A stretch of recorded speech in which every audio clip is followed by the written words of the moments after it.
My guest today is James Barker. James Barker has been a career salesperson for a very long time, 20 plus years. So, James has sold everything from office supplies to door, all the way to eight figure enterprise software deals into the world's largest fintechs and led the sales teams inside businesses that went to become unicorns. He's the founder of GTM Hive. James, welcome to the show. Welcome to Klawd Talks. Hi there, Ahmed. How are you doing? I am doing good. Thank you again for joining. So, I just want to start with your background. How did you ended up here? How did the career started? Yeah, so I, like many people, fell into a career in sales through a combination of not quite knowing what I wanted to do with my life and probably having a natural advantage in communication. But I started off selling office supplies door to door, as you said. It was, it's a great baptism of fire, I think, for any salesperson to go into one of those really hard industries like door to door sales or recruitment, because you very quickly learn to lose the fear of rejection, which I think is something like the emotional calluses. You need to develop that as a salesperson. But office supplies, unsurprisingly, never really excited me. I was very much a bit of a geek and into technology, so I made that transition. And throughout my career, I progressed slowly up the chain, ultimately doing deals of around $20 million to some of the largest banks in the world before transitioning into leadership. And I've been fortunate enough to have two unicorn minting journey. Prior to about 3 years ago, I went out on my own, predominantly as a non-executive, and now I train salespeople in enterprise sales into tech. So, when you compare both ends of the spectrum, door to door selling and enterprise deals, what is something that you see along the way? Do you see there are stark differences, or a person who is a good door to door seller becomes a better enterprise seller? Does that experience carries through? Yeah, that's a great question. I think enterprise sales is a far larger skill set. I wouldn't say it's easier, but all salespeople will have a common set of underlying skills. The ability to be organized, to be good communicators, to push for commitment in various different scenarios. But enterprise sales is far more three-dimensional, because you're not dealing with an individual with a problem. You're dealing with an organization. They have a different lens for risk. Fundamentally, when a business is looking to spend 7 or 8 figures on a piece of technology, the stakeholder landscape and the governance process that they need to go through is night and day more complicated. So I wouldn't say that the skills are different, but I would say there is a significant amount of additional skills that you need to acquire to be able to sell into the enterprise. So probably, at least double the amount of skills that you need to do smaller deals. Got it. Do you think in subcontinent, I think in the Indian subcontinent where I belong to, but I think it's a worldwide phenomena. Sales is considered a stereotype. Like salespeople generally are considered those pushy individuals. People avoid talking to them. Hey, he's gonna sell me something. I don't want to talk to him. So do you think that notion still persists, or B2B SaaS sales has made it more consultative and changed it along the way? Yeah, fantastic question. I mean, I'm in the UK, and we have a very similar stigma for salespeople, which interestingly is very different than for example, in the States, where salespeople have quite a lot of prestige. But I think a lot of the time, the stigma attached to salespeople is not just the act of selling, but I think there are a number of bad actors that create the stereotype. There are a number of typical sales behaviors that I really detest, pushing for close at a quarter end. So like an arbitrary, like you've got to close by now, otherwise you don't get a good price. A lot of those things are what give salespeople a bad name. But I firmly believe that when sales is done properly, it is a force for good. It's a positive force in the customer's life. It's not just about, hey, it's not us versus them. It's not an adversarial game. It's something that you do in collaboration with the customer that leads to positive outcomes for both parties. And that is when you can diagnose pain properly, when you help recommend a solution that genuinely fixes a problem. I think that's a tremendously good thing. but we need to accept that there will always be those bad actors and stereotypical behaviors. And there will always be a stigma attached to the industry, as there are in many other industries, solicitors and legal, there are many other industries that have that. And you just, as a salesperson, need to not let it bother you and be an exemplar of everything that is positive in the profession. At what point did you decide that the knowledge you had built over the years in sales, now it's the time to start a business? What was the trigger for GTM Hive? Yeah, it's interesting. I mean, I hear a lot of people online refer to themselves as gurus and experts, and I never, I never felt that that was a title I wanted to bestow on myself. So it was really only after I'd been in sales and, you know, I look back in the career and I'd done these 2 unicorn journeys and I'd, achieved a huge amount, that I actually even felt mildly comfortable with the concept of me telling people how to do their job. And, I did look at it and I thought, okay, no, I think I have earned that right. I think I am, after 2 decades in all of these achievements, I am an expert. And, as a leader, I always took a huge amount of pleasure in helping people achieve their maximum potential. Unless you have that part of your brain, I don't think you are well suited to leadership. And acting in the capacity I do now, I'm able to have a far bigger impact on far more companies. So yeah, I'm very fortunate. I have a incredibly diverse portfolio, very varied work. I'm very lucky. That's great. What is, a lot of our viewers are early stage salespeople, someone who is starting a new company or, people getting into BDRs and SDR roles. I also started a new career at Adobe recently. I was a consultant with strategy consulting. Now I'm into B2B SaaS sales. I'm selling Adobe products into American market. And now I'm just, very surprised by how enterprise sales work. It's a hard job, prospecting, creating list, targeting, Mhm. messaging, and everything. The sales cycle is 6 to 8 months. And it's hard to start a conversation, especially in the US market too, regarding any product. Adobe is a great name, but still. So, what would be your advice to someone who is starting out as a BDR, starting out into a new salesperson, and then they are stressed about quotas and targets and numbers? Well, I would say get used to that stress. Salespeople live and die based on, the previous quarter.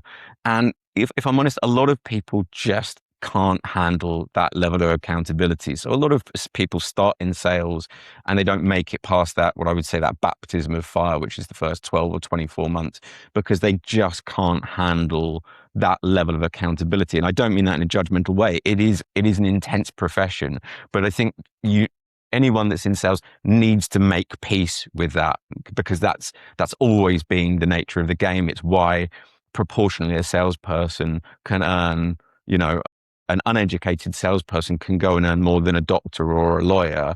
And it's because we accept that accountability as part of the game. So that's more of a mindset issue. But I would also add that from a skill set standpoint,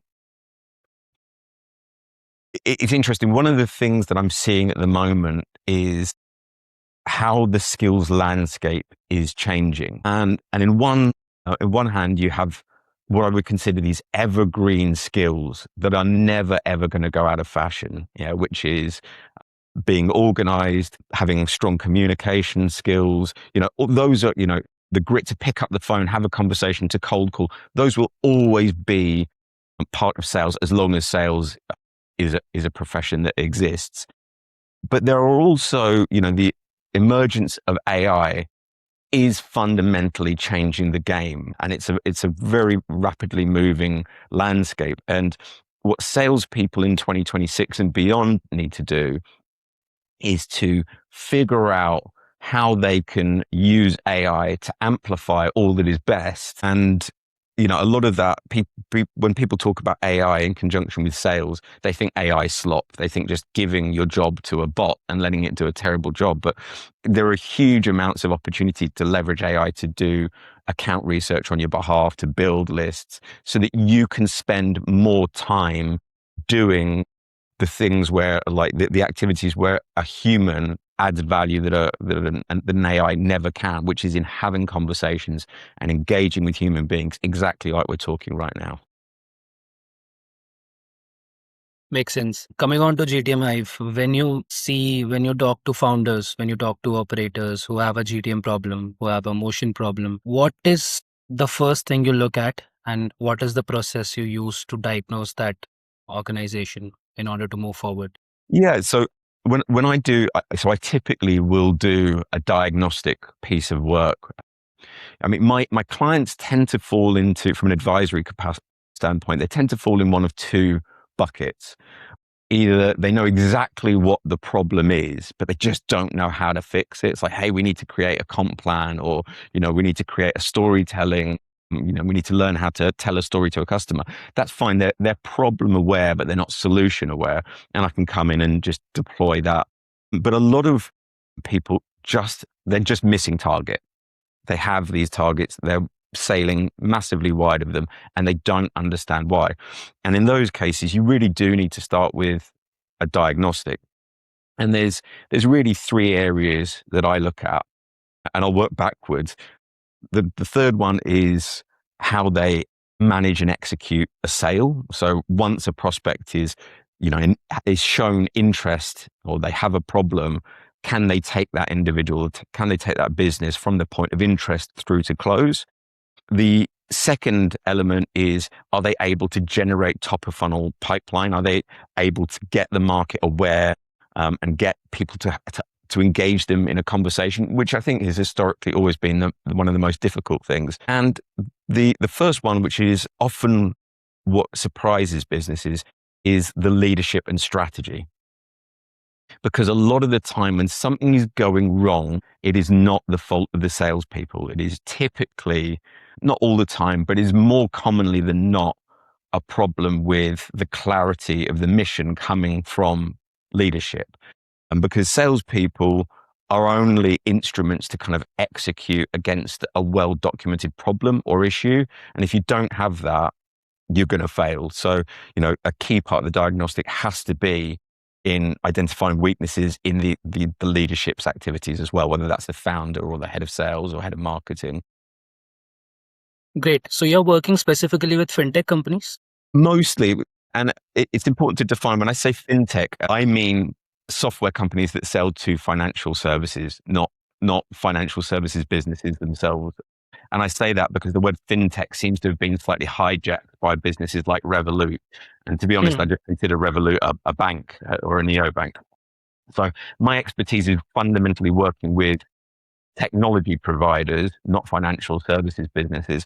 And my specialism is within financial services because they are incredibly complex. Like, because they're regulated, like telecom or healthcare, the implications of them deploying a technology that breaks is potentially something that ends up with them having the regulator knock on their door or on the front page of the newspaper.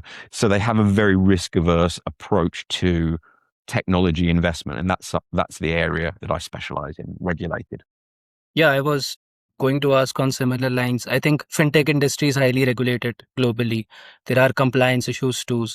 What is your thought on how underserved it is as a category when it comes to real sales expertise? What are some GTMs that they are following at the moment?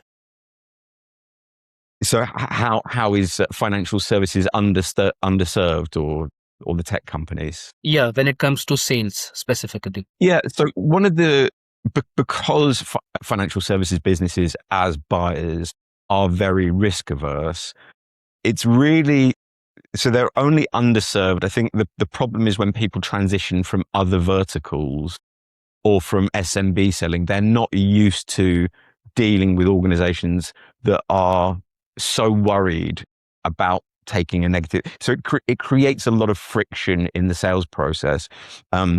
And psychologically, you're not selling benefit. You have to simultaneously sell the benefit and actually mitigate the perception of risk. So a huge amount of IT projects fail in financial services. And when those projects, or if those projects fail, they're potentially career-ending decisions to the executive that makes the buying decision. So that has quite a significant impact on the lens that the buyer and the business, looks at the investment through. Makes sense. James, enterprise deals largely, the sales cycle is 6 to 8 months, sometimes 12 months, because the deal is very complex. There are implementation challenges, migration challenges. So, what are your advices on how to keep the momentum going throughout those 6 to 8 months deal cycle and not let the deal die? Because it's a major challenge for a lot of organizations.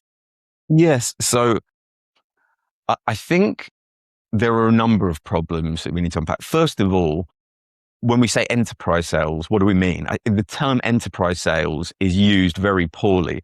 And most of the time, people use enterprise sales to describe big deals. But actually, enterprise sales is really just selling to larger businesses. Actually, the more important term is complex sales, because complex sales are what makes sales cycles long. So we need to look at what makes a sale complex? Well, it's typically large value. It will be over six figures. It will include multiple stakeholders. It will have a significant risk to the business if it goes wrong. So all of those attributes will come together and they will often require input from many stakeholders. And that often means that the sales cycle will be more than 12 months because it will traverse a financial year in their business. So, if I go, it doesn't matter how good a salesperson I am. I'm not going to be able, I don't care if I'm a Jedi, I'm not going to be able to knock on the door of a large business and sell them a multi-million pound transformation in 3 months. Their business just doesn't move that quickly, regardless of how talented I am. So actually, a big problem is that many businesses, and I mean vendors, have an unrealistic expectation of how quickly a complex sale can be done. Yeah. Because, they're not going to find millions of pounds behind the sofa cushions. They need to budget for that money from one fiscal year into the next fiscal year. And they'll also need to allocate internal resources and those sorts of things. So a lot of the pain comes when salespeople are put under pressure to do deals in a timeline that fundamentally isn't realistic. So if you are a vendor and you are involved in what we described as a complex sale, then you just need to accept that it's probably going to take 12 to 18 months and support your salespeople in that endeavor. Yeah, I think I was talking to a senior colleague yesterday at Adobe, and they mentioned that, you know, the best thing for enterprise deal or complex deals is to just involve a lot of stakeholders earlier in the deal. Like procurement is important, regulations is important. So that was one thing they asked me to be mindful of. Another thing, James, there is a big movement nowadays or a trend nowadays around content creation for B2B SaaS, for different industries. There is a trend about founder led content creation. So, what are your thoughts? I was reading a quote about, there is just like there are business assets, cash and bank, inventory, everything, there are marketing assets. And those marketing assets are the content that you create. Like this podcast we are having, the impressions you are generating on LinkedIn, Instagram, all over the place. So, what do you thoughts on inbound versus outbound? How should we balance that? Yeah, well, I think both are necessary. As a salesperson, you need to prepare yourself to not be fed by inbound leads and to be hungry and go and pursue opportunities. But from a business standpoint, if I was talking to a CEO, I would also tell that CEO not to build their entire strategy based on outbound. Like, you need to make the market that you serve aware of the problem that you fix so that they associate you with that problem and come to you when they have a need. And the best way to do that is through founder-led content. Now, as an individual business person, I have always evangelized to the CEOs and the leadership teams that I have worked for about the importance of content. But when I went out on my own, I knew I had to put my money where my mouth was. And I invested a significant proportion of my energy in creating that content. And the net result for me, and one of your previous guests, Ned, would tell you the same, is that I have to do very little in the way of prospecting purely because my brand is such that I am now associated with fintech and solving complex sales motions and those sorts of things. So, I would say that is always a worthwhile goal for any business, yeah, to become synonymous in their market with the problem that they solve so that they are top of mind when their buyers have that issue. Makes sense. You're pretty active on LinkedIn, and I think you must have watched those conversations on Klawd creating agents for prospecting, for outbound, for emails, and a random thought is trending, which I think it doesn't make sense that outbound is dead, Klawd is taking over. So, what is the realistic way of looking at AI in the workflow of a sales professional? How does that change the industry at large? Yeah. So it's a landscape that's continually shifting. What I would say is that, the automation of outbound is no different in many ways than some of the other trends we've seen in the past, like email sequences. Yeah, email sequences didn't rely on AI. It was just business rules. But the problem when you automate something, you reduce the incremental cost of doing it. And when the cost drops, the volume increases. And the side effect is it creates a lot of noise and it can actually kill channels. Now, as an example, 5 to 7 years ago, you could send email sequences and book tons and tons of meetings. But the reality is email inboxes are now so completely nuked that the impact of email has dropped massively. So, and when you automate AI, you will encounter a similar problem. Yeah, the volume goes up, the noise increases, the quality or the impact decreases. And that's something that will happen with every new technology that emerges that makes something easier. So that doesn't mean that I'm against outbound. You just need to understand the landscape in which you're operating. And the goal of salespeople has never changed. It's always been a question of how do you stand out? Yeah. And if you do the same thing as everyone else, you are not going to stand out. So, I think using AI to automate parts of your flow, such as research, is always going to be a good idea. But I think if you just hand the keys of the car over, then it will default to the mean. You will perform the same as everyone else, and it will be very, very difficult to stand out.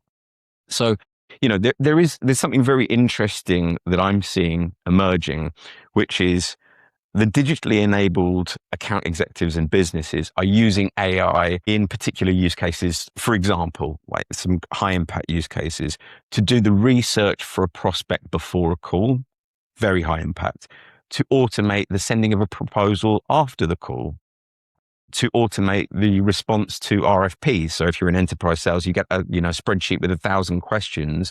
They're factual questions. They're yes, no. Like that. These are things that absolutely can and should be automated.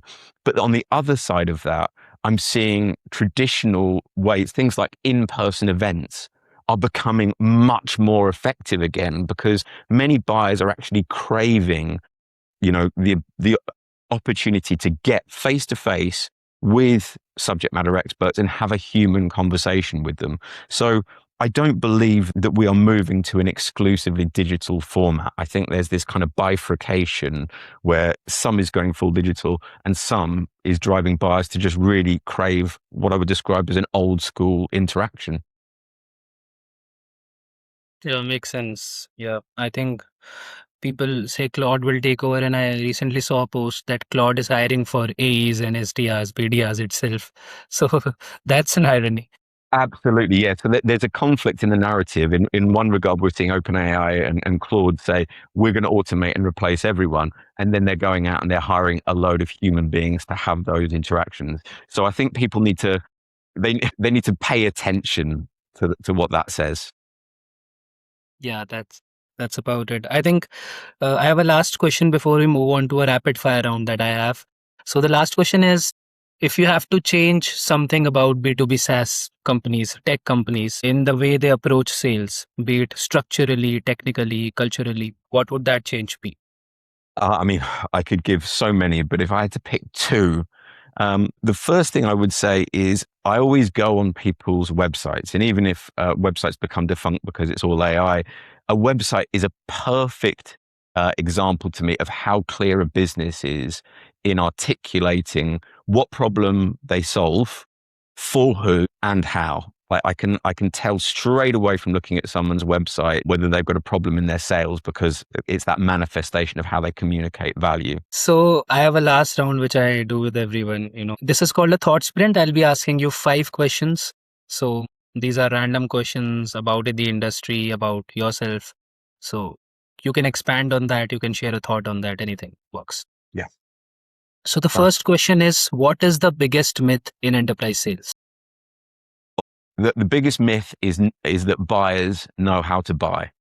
They don't. Like, so when salespeople will often finish a presentation or a demo and say, "What are the next steps?" Yeah, that question assumes that the buyer knows what they should do next to evaluate and determine whether your technology is good for them. They don't. They don't have a clue. The person that you've spoken to or you're speaking to has probably never bought your category of thing before.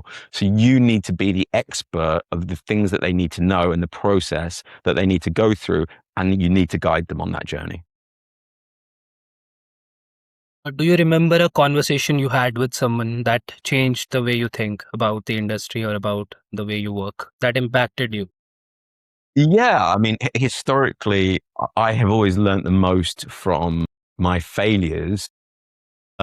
And I don't know if this was necessarily a conversation, but one of the memories that's burned into my mind as a salesperson was a $3 million deal that I lost because I was speaking to the head of AI and sorry, the head of IT, and he said, "James, we would be an idiot not to buy your solution. You're an absolute dead cert." And I hadn't multi-threaded into the business.